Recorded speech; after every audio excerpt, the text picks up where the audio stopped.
Raihan Ardian Pranata umur 25 tahun, tampan dan pembisnis muda yang sukses dengan perusahaan yang mempunyai cabang di berbagai negara. Namun mempunyai sifat dingin, arogan, sombong dan tidak segan-segan menghancurkan siapapun yang mengusik kehidupannya. Raihan sampai di kantor disambut oleh Randy, asisten pribadi sekaligus sekretarisnya yang sangat setia. Sejak Raihan membangun usahanya sampai sekarang, Randy lah satu-satunya orang yang selalu setia membantunya, bahkan saat kondisinya terpuruk pun Randy tidak pernah meninggalkan Raihan sedikit pun. Randy tahu semua tentang tuannya. Sampai masalah pribadi dan keluarga pun tak luput dari pengetahuan Randy. "Selamat pagi Tuan," sapa Randy. Kata Raihan dingin. "Tuan, hari ini jam 9 ada meeting dengan klien dokter perusahaan X," kata Randy mengingatkan. "Baiklah, kamu keluar aja." "Baik Tuan." Raihan kemudian membuka laptop dan mulai bekerja. Siang harinya, setelah selesai meeting dengan perusahaan X, Raihan kembali ke ruangannya. Dia membuang jas di atas sofa lalu memerintahkan seorang OB untuk mengantarkan makanan. Setelah makan siang, dia melanjutkan pekerjaannya yang sempat tertunda. Sorenya Raihan pulang dari kantor disambut oleh mama dan teman mamanya yang sedang berkumpul di ruang tamu. Tanpa menyapa, Raihan berjalan dengan santai ke dalam rumah tanpa menghiraukan panggilan mamanya. Raihan meletakkan tas kerjanya di atas sofa dan hendak ke kamar mandi saat mamanya masuk ke dalam kamar. "Ray, kenapa sih kamu selalu bersikap seperti ini? Kalau mau mama kenalin ke anak teman mama," kata Rina mama Raihan. "Ma, udahlah stop jodoh-jodohin Ray.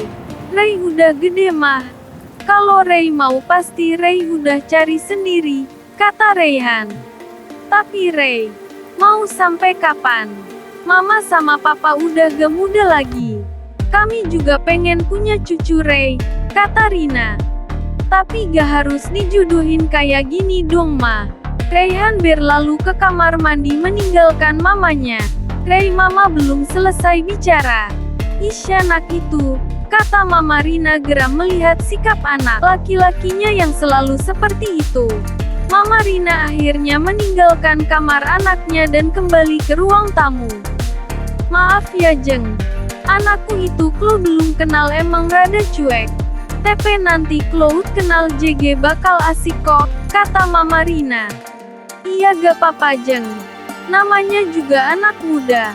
Mungkin dia masih malu," jawab Risa teman mama Rina. "Oh iya, Siska sekarang kerja di mana?" tanya mama Rina. "Belum kerja Tan. Baru lulus kuliah minggu lalu Dila," kata Siska. "Wah, gangang kaya. Udah, cantik, pinter. Lulusan luar negeri lagi. Kalau jadi mantuku pasti aku senang banget," kata mama Rina bangga. "Ah tante bisa aja. Aku juga kayaknya bakal bahagia kalau jadi mantu tante," jawab Siska dengan senyuman. "Gimana kalau kamu kerja di perusahaan Raihan aja? Nanti aku bilangin ke Raihan buat kasih posisi yang bagus buat kamu. Biar kalian bisa deket juga," saran mama Rina. "Apa Mas Raihannya gak keberatan Tan?" tanya Siska. "Iya Jeng. Takutnya malah Raihan gak suka sekantor sama Siska," kata Risa. "Itu mah gampang. Biar aku yang ngomong sama Raihan nanti," kata mama Rina meyakinkan. "Gimana Jeng, Rina aja deh. Kita ngikut aja baiknya. Oh iya udah sore nih, kita pulang dulu ya, takutnya papanya Siska udah pulang," pamit Risa. "Ya udah kalau gitu. Hati-hati di jalan ya. Siska sering-sering main ke sini ya biar tante punya teman cerita," kata mama Rina. "Iya Tan, pasti Siska bakal sering main ke sini," ucap Siska sembari tersenyum. Setelah kepergian Tante Risa dan Siska, Mama Rina menghampiri anaknya di ruang kerja dan mengutarakan niatnya untuk memasukkan Siska ke perusahaan putranya itu. "Ray, Mama mau bicara. Bicara aja, Ma. Jawab Raihan dengan tetap fokus melihat laptop. Kamu lihat cewek yang tadi kan? Itu namanya Siska, anaknya Tante Risa. Mama mau minta kamu buat masukin dia ke perusahaan kamu. Kasih posisi yang sekiranya bisa sering ketemu kamu biar kalian bisa kenalan lebih dekat lagi. Jelas Mama Rina. Aku gak singkat bisa, Ma. Jawab Raihan. Kenapa gak bisa, Ray? Kan kamu yang punya perusahaannya, jadi kamu bebas dong mau masukin siapa aja dan di mana aja, kata Rina tidak terima. Aku bilang gak bisa ya gak bisa, Ma.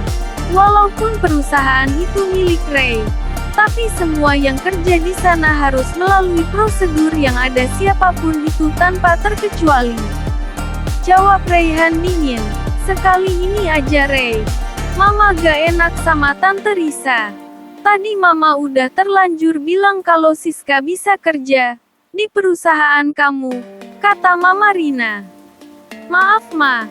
Ray gak bisa, ucap Raihan masih fokus menatap layar laptopnya. Akhirnya Mama Rina keluar dengan perasaan kecewa, tapi dia tidak mungkin memarahi putranya karena dia paham sifat putranya lebih dingin dari suaminya.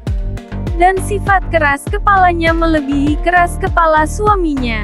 Bukan cuma dia yang takut ketika putranya marah, tapi suaminya yaitu ayah dari Raihan pun akan takut ketika melihat kemarahan Raihan.